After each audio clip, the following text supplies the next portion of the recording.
राज्यातील महत्त्वाच्या बातम्या पाहणार आहोत. व्हिडिओला शेवटपर्यंत पाहत राहा.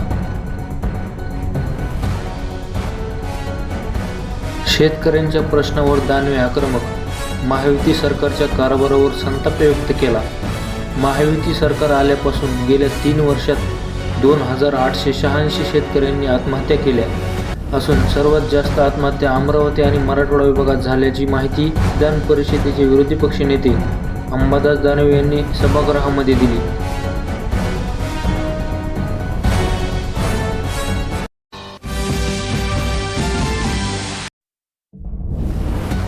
पीक विमा नुकसान भरपाईविषयी शेतकरी संशयात आहे का? राज्यात पंतप्रधान पीक विमा योजनेअंतर्गत जमा झालेल्या रकमेच्या तुलनेत शेतकऱ्यांना मिळणारी नुकसान भरपाईची रक्कम फार कमी आहे.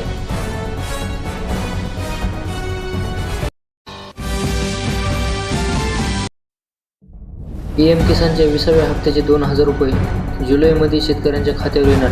कोट्यवधी शेतकऱ्यांची प्रतीक्षा लवकर संपणार. पंतप्रधान किसान सन्मान निधी योजनेच्या 20व्या हप्त्याची शेतकऱ्यांना प्रतीक्षा आहे.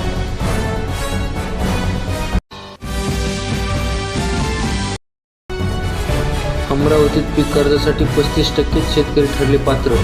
खरीप हंगाम 2025-26 साठी जिल्हा बँकिंग समितीने अमरावती जिल्ह्यातील पात्र ठरलेल्या 2.25 लाख शेतकऱ्यांसाठी 1650 कोटीची तरतूद केली आहे.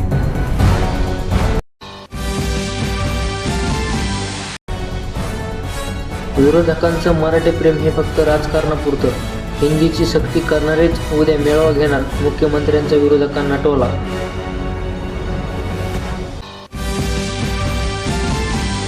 शक्तीपीठ महामार्गासाठी सर्व संबंधितांना विश्वासात घेऊन चर्चेतून मार्ग काढणार.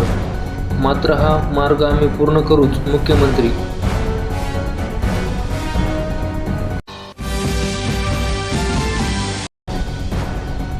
राज्यातील शेतकऱ्यांना नैसर्गिक आपत्ती, अपुरा हमीभाव, अपुरी नुकसान भरपाई आणि कर्जमाफीच्या अंमलबजावणीतील दुर्लक्ष मोठ्या अडचणींना सामोरे जावे लागते असे आरोप विरोधी पक्षनेते अंबादास दानवे यांनी विधान परिषदेत झालेल्या चर्चेदरम्यान आज केले.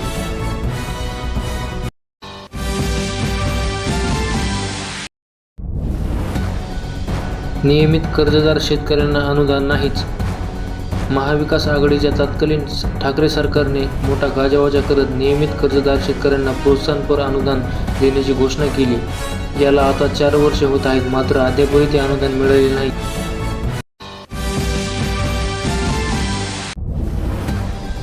समृद्धी महामार्गावर कारचा भीषण अपघात. उमरखेड येथील एकाच कुटुंबातील 4घांचा मृत्यू, चालक गंभीर जखमी.